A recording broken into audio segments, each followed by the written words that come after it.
Nasa linya ngayon si Professor Dindo Manhit, ang Pangulo po ng Strat-Based Institute. Sila po ang nagkomisyon ng pinakahuling trust and approval ratings po ng Presidente at Vice Presidente at ilang pang matataas na opisyal ng pamahalaan sa pamamagitan po ng social weather stations. Good morning po, Sir Dindo.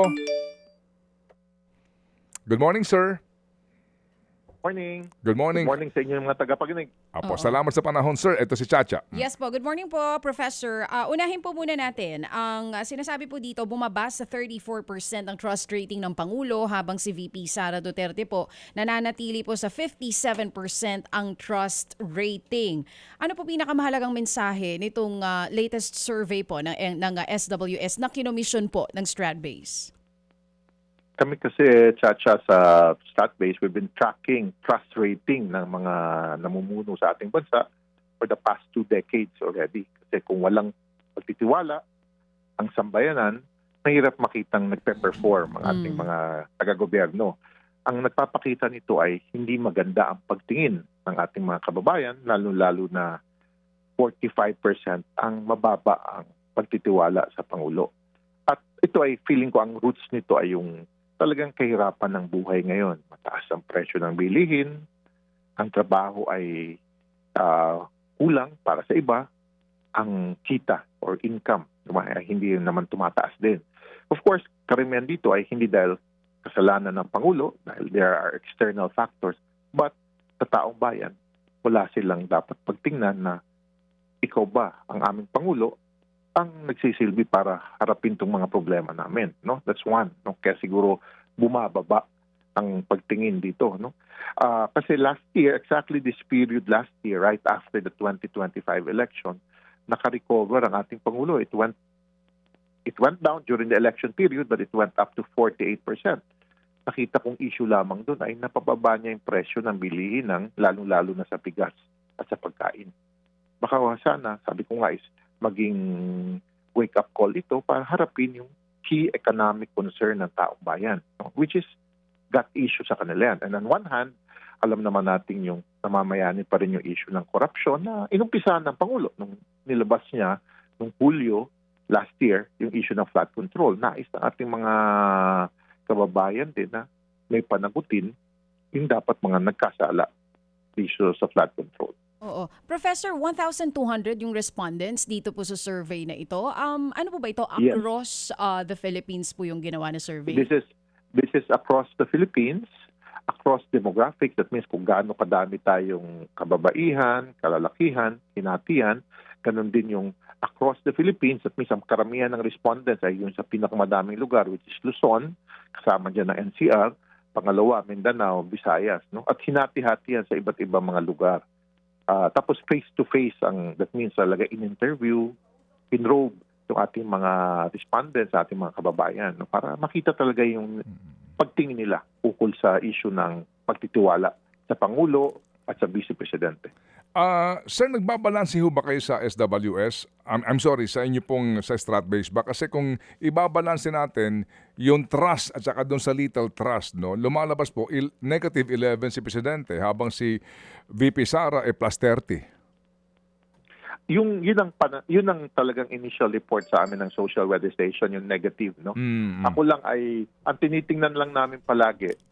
So of course yan ang pananaw ng SWS, but from Stratbase, as we read the data, we like to focus on ano ba yung nagtitiwala na hindi nagtitiwala lamang. Yung actual number para wag malito yung kababayan natin, mga kababayan natin. Opo.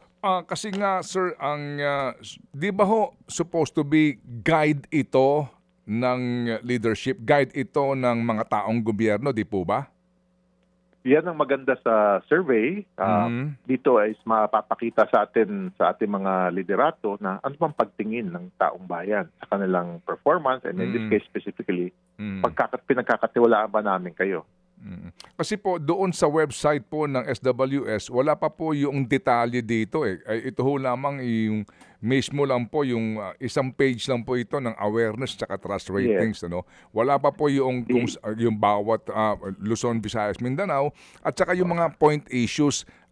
Dito ho ba sa trust na ito, bakit po little trust ang ibinigay po na bakit po little trust ang nakaranaming Pilipino ano bang mga issues nila, pangunahing issues? Meron ho bang ganung identification po, Sir Dindo? Siguro lalabas siya sa ibang katanungan ng SWS that we are not yet allowed to divulge, diba? Okay. Because data nila yon, which is karamihan, lalo na if i-compare natin yung previous quarter nila, Ted, which is tumataas ang kahirapan. Yung kahirapan pa natin ay food poverty. No? So kasama dyan yung hunger, kasama din dyan yung pagkawala ng trabaho, no? Yung joblessness survey nila. Kaya nga sabi ko kanina, but I cannot quote data dahil hindi pa naman pinapakita ng social weather station yan sa atin lahat, ay yung mga key economic concern na pang-araw-araw sa buhayan ng taong bayan. Yan ang sa tingin ko naghihila pababa. At saka dagdag pa rin natin yung issue ng corruption. No? Dahil tumaas ang corruption sa mga pag-aaral ng SWS in their previous quarters. Meaning tumaas na sa halip po na mabawasan, lalo pang lumala.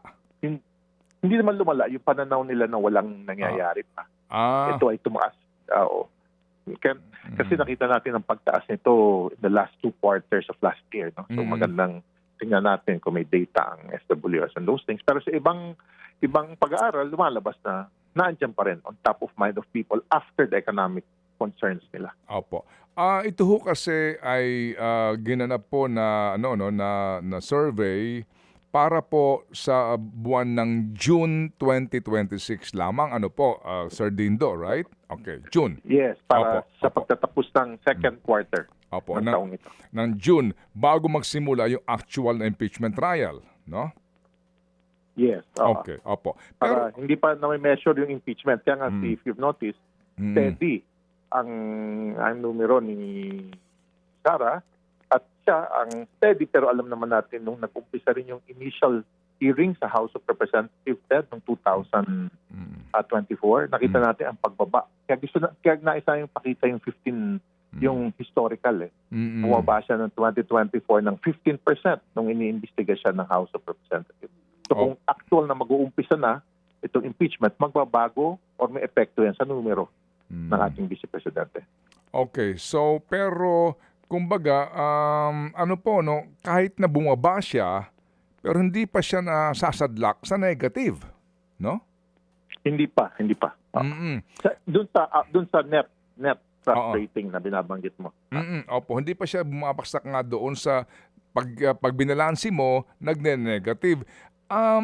As a social scientist, Sir Dindo, paano natin ito dapat pong isipin na si VP Sara, mataas pa rin ang kanyang trust ratings kahit na yung mga nagdaang mga ilang survey firms naman nagsasabi na halos 74% ng mga Pilipino gusto na humarap siya sa impeachment trial. Pero may relasyon yan. Kasi kahit kami, through social weather station, Ted, a year ago, nasa 80% din kami nun. Nang gusto. Kasi ang ibig sabihin nun ay, ang tingin ng taong bayan, kailangan harapin ang mga akusasyon laban kay VP Sara ni Sara mismo. This was, we remember, a year ago, ito dapat yung mag-uumpisa ng hearing. Ngayon, hindi namin pinag-aralan yan kasi may iba na nag-aaral ng mga bagay na yan.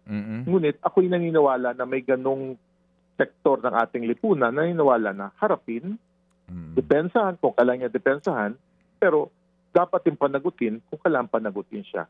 Kasi yung nakikita namin, yung undecided side yung itatawag nating distrust kay, or little trust kay VP Sara, yung 27%.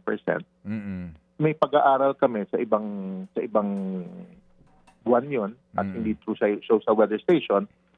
Ang 27% distrust sa kanya ay maaring nauugat sa impeachment issues against her, especially on the corruption. Okay. Sige sir, so ikanin nyo, ito ho ay guide para sa mga nanunungkulan. Yeah. Opo. Pero sir, kasi ngayon magsusona si Presidente, di po ba? Ngayong Monday.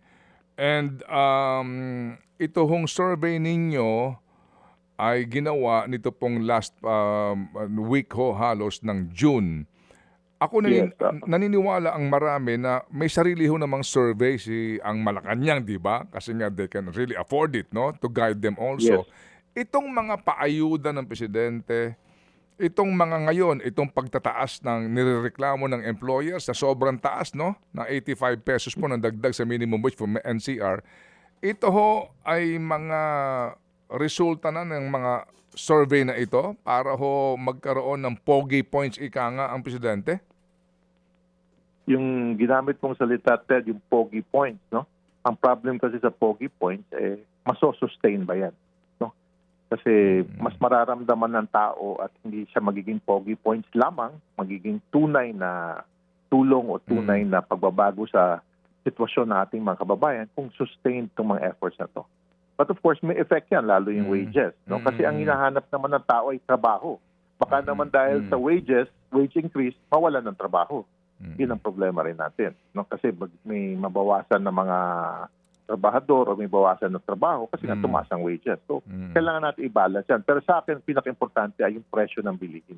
Opo. Yung inflation nga din po, na pangunahing issue. So ito pong SONA niya sa Monday, may effect ba ito sa eventually po sa mga masusunod po na survey? Sa usapin po ng, di ba, from the mahiya naman kayo, malamang magre-report siya kung sino mga nakakulong, napakulong, kaya mga iniimbestigahan, etc.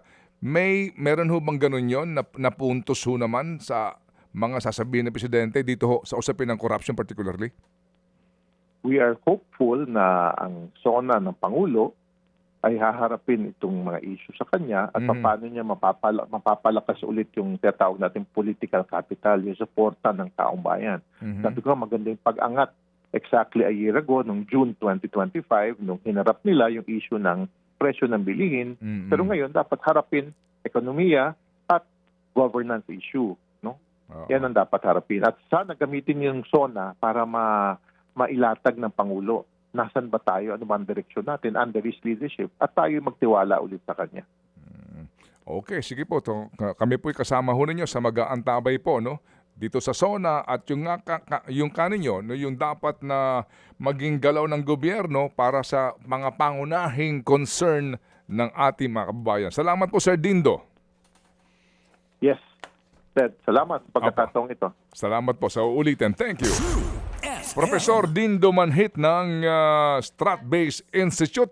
Mga kapatid, patuloy po kayong tumutok sa 105.9 True FM para sa totoong balita, impormasyon, music and entertainment. Mag-subscribe sa aming YouTube channel at podcast at sundan nyo kami sa Facebook, Instagram, X at TikTok sa True Network PH. Bisitahin din po ang aming official website, truefm.ph. At panoorin din kami sa True TV Signal, Channel 19. Kami po ang 105.9 True FM. Laging true sa'yo, kapatid.